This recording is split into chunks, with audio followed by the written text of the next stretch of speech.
Hello viewers, আসসালামু আলাইকুম। Welcome to my channel Tina's blogging. Okay, আশা করি আপনারা সবাই অনেক ভালো আছেন। আজকে আমি আপনাদের সঙ্গে একটা রেসিপি শেয়ার করব, সেটা হচ্ছে সিঙ্গারা রেসিপি। আশা করি আপনাদের কাছে ইজি লাগবে আর আপনারা একটু হলেও উপকৃত হবেন। এখানে আমি প্রথমে ডোটা রেডি করে নিচ্ছি। ডোয়ের জন্য যা নিয়েছি আমি 1 কাপ প্লেন ফ্লাওয়ার, ময়দা, আর হাফ চা চামচ কালো জিরা, হাফ চা চামচ লবণ, হাফ চা চামচ থেকে একটু কম লবণ, হাফ চা চামচ থেকে একটু কম চিনি, আর আমি নিয়েছি 2 টেবিল চামচ তেল। আপনারা এখানে চাইলে তেলের পরিবর্তে বাটারও দিতে পারেন। এখন আমি ভালো করে মথে নিচ্ছি। আর যখন দেখবেন যে হাতের মধ্যে এভাবে মুঠ করলে জোড়া বেঁধে, তখন বুঝবেন যে আপনার তেলগুলো ময়দার সাথে ভালোভাবে মিশে গেছে। এ পর্যায়ে এসে আমি একটু পানি নিয়ে নিচ্ছি, নরমাল পানি। আপনারা একটু একটু করে মিশাবেন যাতে ডোটা বেশি নরম না হয়ে যায়। সিঙ্গারার জন্য আমাদের একটু শক্ত টাইপের ডো রেডি করতে হবে। আর এখন একটু সময় মতে নেওয়ার পর আপনারা দেখতে পাচ্ছেন আমার ডোটা অলমোস্ট রেডি হয়ে গেছে। এ পর্যায়ে এসে আমি একটা ভিজা কাপড়ের সাহায্যে ডেকে রাখবো 20 থেকে 30 মিনিটের জন্য। ওটাতে আমার ডোটা বেলে নেওয়ার জন্য আরও ইজি হবে। এক পাশে আমি ওইটা রেখে দিয়ে আমি সিঙ্গারার ভিতরে স্টাফিংটা রেডি করার জন্য যে উপকরণগুলো নিয়েছি সেগুলো আপনাদেরকে দেখিয়ে দিচ্ছি। আমি এখানে সবগুলো ইনগ্রিডিয়েন্টস মেপে নিয়েছি। আমি এখানে 1/3 কাপ কুচি করে কেটে নিয়েছি, আর 1 টিস্পুন আদা বাটা, 1 টিস্পুন রসুন একটু চপ করে নিয়েছি, আর আমি 1 টিস্পুন পাঁচফোড়ন, আর আমি হাফ টিস্পুন থেকে একটু কম জিরা দিয়েছি। জিরার স্মেলটা আমার খুবই পছন্দ হয়, সেজন্য দিয়েছি, আপনারা চাইলে নাও দিতে পারেন। আর শুকনো পাউডারের মধ্যে আমি দিয়েছি হাফ টিস্পুন থেকে একটু কম করে জিরা পাউডার, মরিচের গুঁড়া, আর হলুদ পাউডার।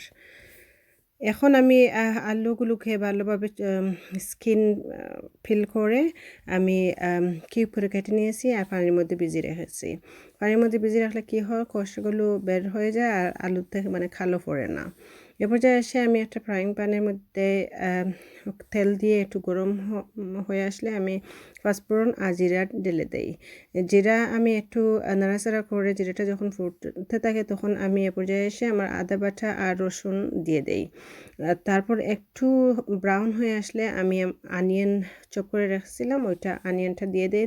দেওয়ার পর আমি ভালোভাবে নেড়ে নেই। নেড়ে নিয়ে আমি একটু টেস্ট মতো লবণ দেবেন। আমি এখানে হাফ টিস্পুন লবণ ইউজ করেছি, আমার টেস্টটা পারফেক্ট হয়েছিল। এ পর্যায়ে এসে আমি একটা তেজপাতা দিয়েছি। তেজপাতা দেওয়ার পর আমি ওয়েট করতেছি আমার গুলো যাতে ব্রাউন হয়ে আসে। যখন দেখবেন ব্রাউন হয়ে আসছে তখন সবগুলো মিক্স পাউডার আমি দিয়ে দেই। মিক্স পাউডার দেওয়ার পর আমি ভালোভাবে আবার নেড়ে একটু পানি দিয়ে দেই যাতে আমার মশলাগুলো ভালো করে কষে যায়।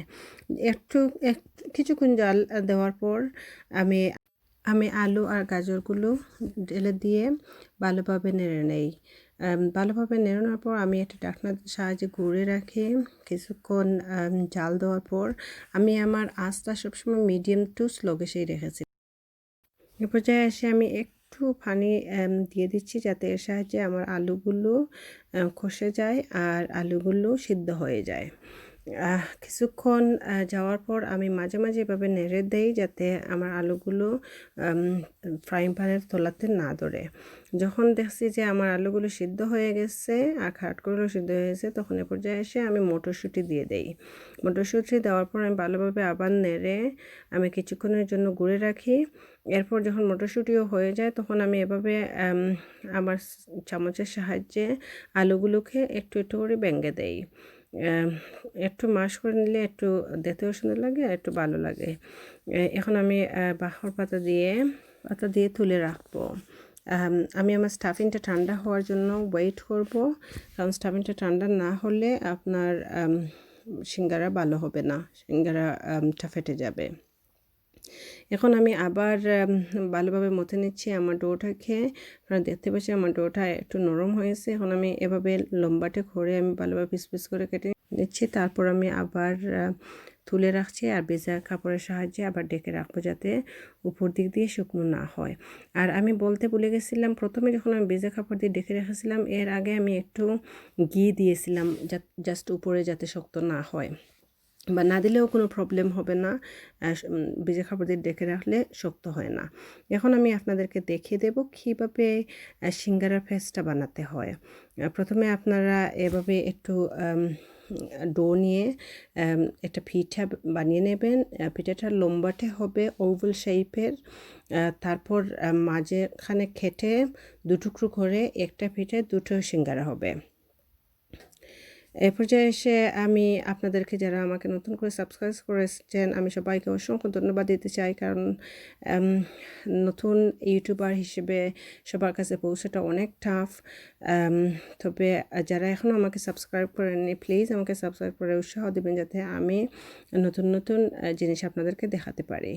এখন এইভাবে প্রথমে ফোল্ডটা দিয়েছি, একটার উপরে 8টা নিয়ে আর ভালোভাবে কর্নারটা বেঁধেছি। আপনারা খুব আলতোভাবে চেপে চেপে নেবেন, কারণ ওখানে ফেটে গেলে স্টাফিংগুলো বের হয়ে আসার সম্ভাবনা বেশি থাকে।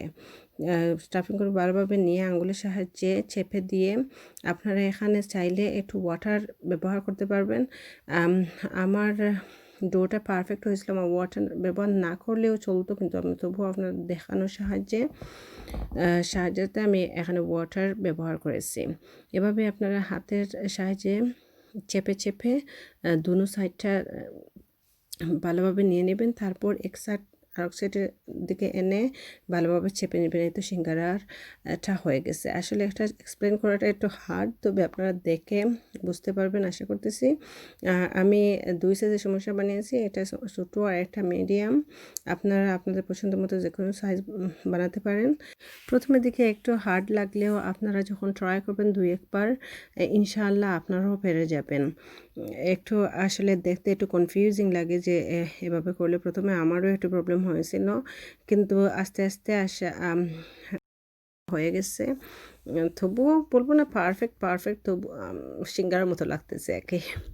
এখন আমি আপনাদেরকে আরও একটা সিঙ্গারা বানিয়ে দেখাবো। এভাবে ফোল্ডটা করতে হয়, এটার উপরে 8টা নিয়ে আর ভালোভাবে কর্নারটা আপনারা বের করে নেবেন। আর স্টাফিংটা দেওয়ার পর আপনারা এভাবে আঙ্গুলের সাহায্যে ভালোভাবে চেপে নেবেন যাতে কোনো ফাঁকা না থাকে, সেদিকে আপনারা একটু খেয়াল রাখবেন। এরপর আপনারা অপোজিট দিকটা এভাবে টেনে এনে মাঝ বরাবর চেপে দিবেন। তারপর আস্তে চেপে দিয়ে অপোজিট দিক দিয়ে এভাবে লাগিয়ে নেবেন। তারপর যদি দেখেন যে একটু দিকে একটু বের হয়ে গেছে বা কোনো কিছু, আপনারা এভাবে চেপে চেপে লাগিয়ে নেবেন। আর আরেকটা জিনিস, যখন আমি প্লেটের মধ্যে সিঙ্গারা রেখেছিলাম, প্লেটের মধ্যে আমি কিছু প্লেন ফ্লাওয়ার দিয়েছি যাতে আমার সিঙ্গারাগুলো প্লেটের মধ্যে না লাগে।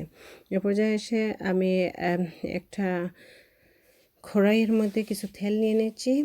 তেলটা মিডিয়াম টু স্লো হিটে আপনারা সিঙ্গারাগুলো ভাজবেন। আর যখন তেলটা মানে মিডিয়াম গরম হয়েছে, পুরো গরম হতে দেবেন না। পুরো গরম হলে মানে যে কোনো জিনিসে জ্বলে যায় বা কালারটা একটু ডিফারেন্ট হয়ে যায়। আপনারা যদি মিডিয়াম টু স্লো হিটে এভাবে আস্তে আস্তে করে ভাজেন, তাহলে সিঙ্গারাটা পারফেক্ট কালার আসবে। এরপর যখন নরম দেখে তখন নাড়বেন না, একটু শক্ত, এক সাইড যখন একটু শক্ত হয়ে যাবে তখন আপনারা আলতোভাবে উল্টে নেবেন। এভাবে যখন ভাজা শেষ হয়ে যায়, কালারটা একটু ব্রাউনিশ চলে আসে, তখন বুঝবেন যে আপনার সিঙ্গারাটা হয়ে গেছে। এরপর আমি আপনাদেরকে দেখিয়ে দিচ্ছি সিঙ্গারাটা কতটুকু পারফেক্ট হয়েছে। খুবই মসমসে হয়েছে, খেতে তো অসাধারণ হয়েছে। আশা করি রেসিপিটা আপনাদের পছন্দ হবে। আর যদি পছন্দ হয়ে থাকে প্লিজ আমাকে লাইক এন্ড সাবস্ক্রাইব করবেন। আপনারা ভালো থাকবেন। আল্লাহ হাফেজ।